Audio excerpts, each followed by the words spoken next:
What if survival itself hinged on a thorn? The desert stretches endlessly, a furnace of stone and sand, where water vanishes before it touches the ground, and the sun carves its fury into the earth. Imagine a species of early humans, Australopithecus, fragile yet stubborn, forced to rely on one lifeline, the cactus. Not as a choice, but as the only barrier between life and extinction. How would they endure in a world where every step threatened thirst, predators and rival tribes, and every breath depended on harvesting spines and sap? The story begins not in stillness, but in motion. A small band of Australopithecus scrambles across the cracked terrain at dawn, shadows long behind them, skin glistening with sweat.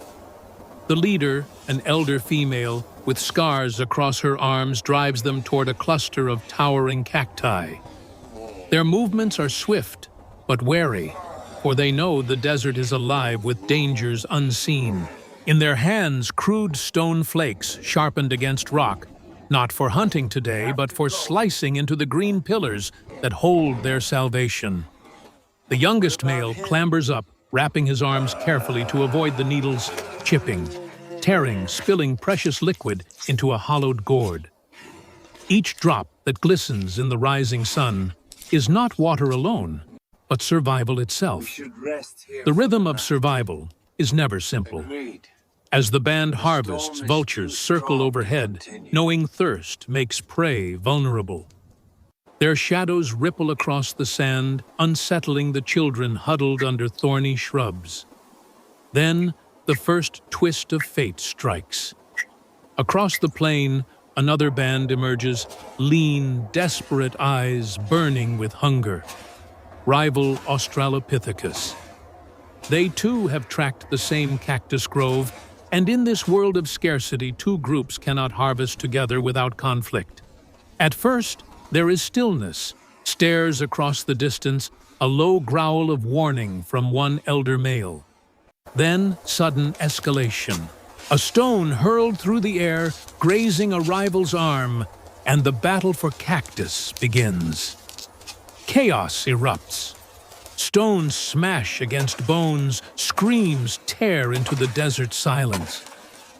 Dust and blood swirl together as the grove becomes a battlefield.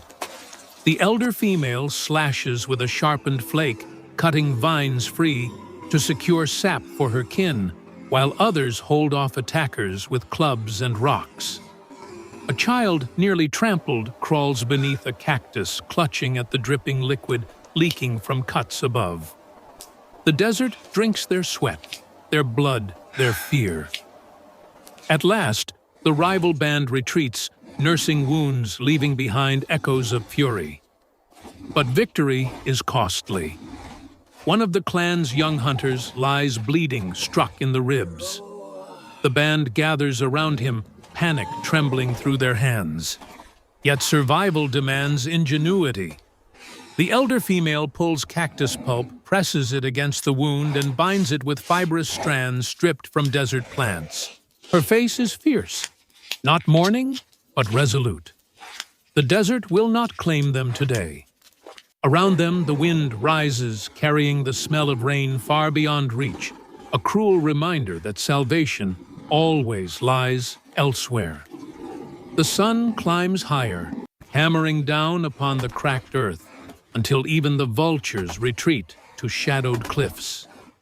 The band presses forward, carrying gourds heavy with cactus sap, dragging behind them the wounded hunter supported by two others. Every step burns, yet they know stillness is deadlier than exhaustion. Ahead, the desert's skin ripples with mirages, but their destination is carved into memory, a shallow canyon where shade lingers and cactus grows in secret pockets between stone. The journey becomes trial. Children stumble, tongues cracked, their small hands clutching at thorny leaves stripped from the desert floor. The elder female leads, raising her stone blade against the sun as though challenging it. Her scarred body remembers storms and famine, yet even she falters when the second conflict arrives. From the horizon, a storm builds not of rain, but of sand. A wall of dust rolls like a living beast, swallowing everything in its path. The wind screams, tearing loose grains that sting eyes and skin. The band must decide, stand exposed and risk suffocation, or dive into the cactus thicket and endure the storm among the needles. They choose the thicket. Bodies press into spiny walls, backs torn, skin punctured, but they cling together. The storm engulfs them. Sand lashes like claws howling through cactus spires. Children bury their faces into elders' chests, while hunters shield gourds of sap with their own flesh. The desert becomes blindness, sound, and pain. Minutes stretch into eternities until silence finally falls and the storm moves on. When they emerge, their bodies are raw, but the gourds remain intact, survival preserved through sacrifice. They push onward, scarred yet alive, and at last descend into the canyon. Shadows spill across the stone like cool water, and the clan collapses into its embrace. Here life clings stubbornly. Lichens crust the rocks. Insects buzz, and cactus sprouts from cracks. With trembling hands they cut open fresh stalks, scooping pulp and liquid into mouths, soothing parched throats. The wounded hunter moans but breathes, bound by cactus dressing that oozes green against red. Around him the group sits in a circle, eyes meeting shoulders, leaning, bound not by words but by the silent weight of survival. Yet the desert is never merciful for long. As dusk lowers its veil, shadows grow restless. From the canyon floor a new threat prowls, hyenas, drawn by the scent of blood and pulp. Their laughter echoes against the stone walls, growing closer, a chorus of hunger. The band stiffens. They are weak, battered, and wounded, yet retreat is impossible. The cactus grove behind them is their only water source. Abandoning it means death. Stones are gathered once more, clubs raised, hearts pounding as eyes glow from the dark. This is the climax of survival, the thin edge where existence balances. The hyenas emerge, lean ribs showing eyes wild. They circle, snapping jaws, scattering sand beneath their feet. The band roars back, not with voices shaped into words, but with raw, primal defiance.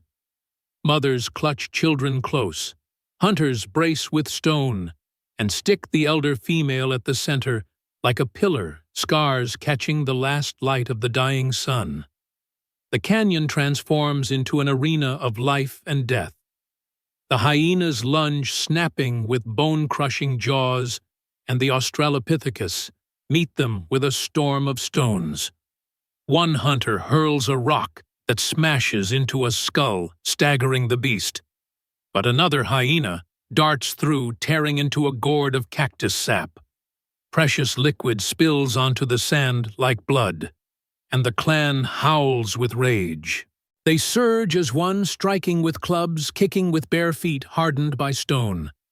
Dust swirls as predator and prey blur into a frenzy. The wounded hunter, bound in cactus fibers, rises against the odds, clutching a jagged stone. With a desperate swing, he slashes at the hyena that threatened the children, his strike fueled not by strength, but by survival's fire. The beast yelps, stumbles, and flees into the gathering dark. One by one, the others retreat, snarling, their laughter fading into the distance. The canyon falls silent once more. Exhaustion breaks them, yet triumph binds them. They gather in the aftermath, faces streaked with blood and sand, their gourds battered, but not empty. Around the wounded, they form a protective circle, and for the first time since dawn, there is stillness. The elder female kneels beside the young hunter, pressing cactus pulp to his side. Her eyes, hard as stone during battle, now soften as she signals to the others, "Live, we live." Night descends cool at last, and stars ignite across the endless sky. Beneath their shimmer, the clan builds a small fire from brittle desert brush. Flames lick upward, casting light on their torn bodies, but also on their unbroken spirit. The children sip cactus water, their giggles faint yet real, a fragile melody against the hush of the desert. Hunters chew cactus pulp, grimacing at its bitterness, but swallowing life itself. In this moment, survival becomes something more than endurance. It is unity forged in thirst, in wounds, in storms, and teeth. They did not merely drink the cactus. They became its kin, thorned and resilient, rooted in hardship, yet flowering in defiance.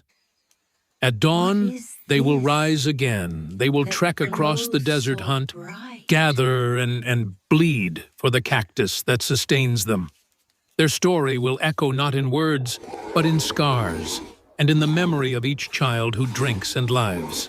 And though they do not know it, this struggle, this eternal dance of thorn and blood, will become a legend of the human spirit, whispered across millions of years, that once survival itself grew in the heart of the desert, guarded by spines and seized by hands that refused to surrender.